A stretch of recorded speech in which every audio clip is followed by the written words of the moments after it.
and it's about time, right, ladies? But she has what it takes to lead, and she has what it takes to get us through the rough times in the future, because we don't always know what's around the corner. She's been in public service for 35 years as an agent of change. So you talk about change. She's been in the trenches for years, making that happen, working for children from day one when she was in college. So she's just perfect for the job.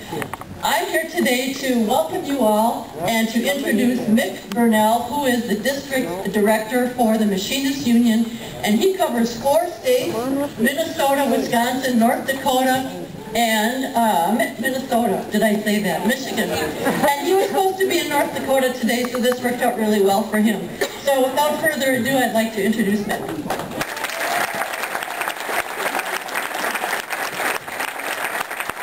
Hello, everybody. I just want to say that it's an honor and a privilege for me to be able to introduce the senator from the 12th district. Roger Bresky has been a friend of ours for a long time. His district is probably the largest, if it's not the largest, in the state of Wisconsin. And he was elected in 1990, and he has served us very well since then. He continues to serve us. So please give a very warm welcome to Senator Roger Bresky.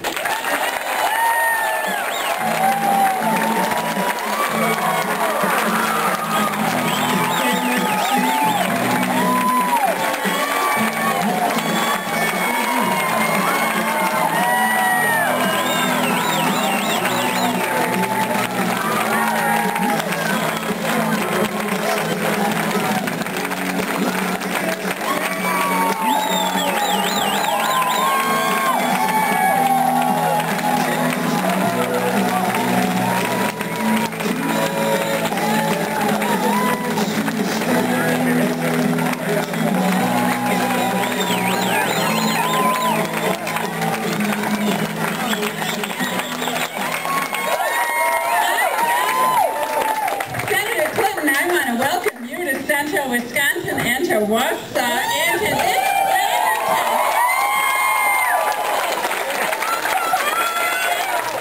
Some of you may not know, but I was just told by someone who does that the last time there were this many people in this wonderful hall was when in 1944 when FDR was here. So,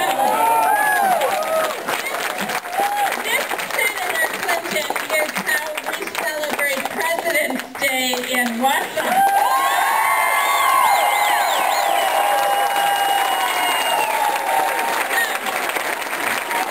With no further ado, just take the word from a lieutenant governor who wishes she had a partner in Washington, D.C.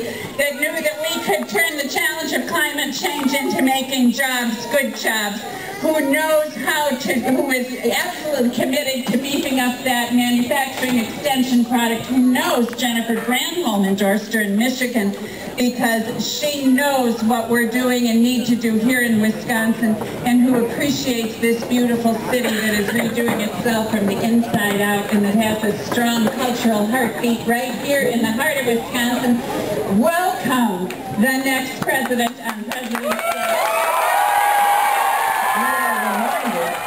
What a difference it makes whether we have a president in the White House who pays attention to what's going on here at home or not. You know, we had the biggest recall of meat in America's history the other day, 143 million pounds, I think it was, because of some horrible practices going on in this one plant.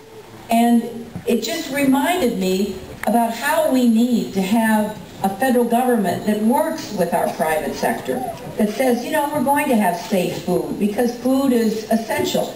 I think it's time we did more for making sure we had locally grown food, but we have to have a good system to make sure that food is safe. So I look at what goes on every day and I say to myself, America can do so much better. We need a government that's as good and smart and hardworking as Americans. Because I know we can turn this country around. It's not going to be easy, but if it were easy, anybody could do it. And we're Americans. We're the people who roll up our sleeves and set our goals high and then work to achieve them. And as I look out at what I see here across Wisconsin and talking to people in the state, I know that there's an economy that is faltering. We're not creating enough jobs, and the jobs that are coming to replace the ones we're losing don't offer enough income to maintain a middle-class standard of life. And so what are we going to do about it? I meet people all the time who don't have health insurance. And they ask me, what are we going to do about it? The other day in Kenosha, I met a single mom and her daughter who were about to lose their homes because of the foreclosure prices and the rising interest rates on these home mortgages. What are we going to do about it? I meet kids who want to go to college and don't know how they're going to afford it, or they graduate with tens of thousands of dollars of debt and don't know how they're going to pay it off. I meet families all the time whose sons and daughters, husbands or wives are in Iraq, and they want to know, when are they going to come home? Well, there are answers to all of those questions, but it starts with what you decide to do tomorrow. How you make your decision as to who you will vote for, who that person is that we will put up against the Republican nominee in the general election. I'm asking you to hire me for the hardest job in the world. But I don't want you to take a leap of faith. I want you to know what I have done and what I will do. That's why I put together this economic blueprint, which really outlines all of the ideas I have in brief form about how we're going to get this economy working again here in Wausau and around Wisconsin and America. You know, number one, we've got to create more jobs. How are we going to do that? Well, we're going to stop the exporting of the jobs we have. We're going to get back in. There is work to be done, but we need a president who understands it. Every generation or so, we've got to build what we need is when I tell you, I'll stand with you and I'll stick with you, I will. You can count on me.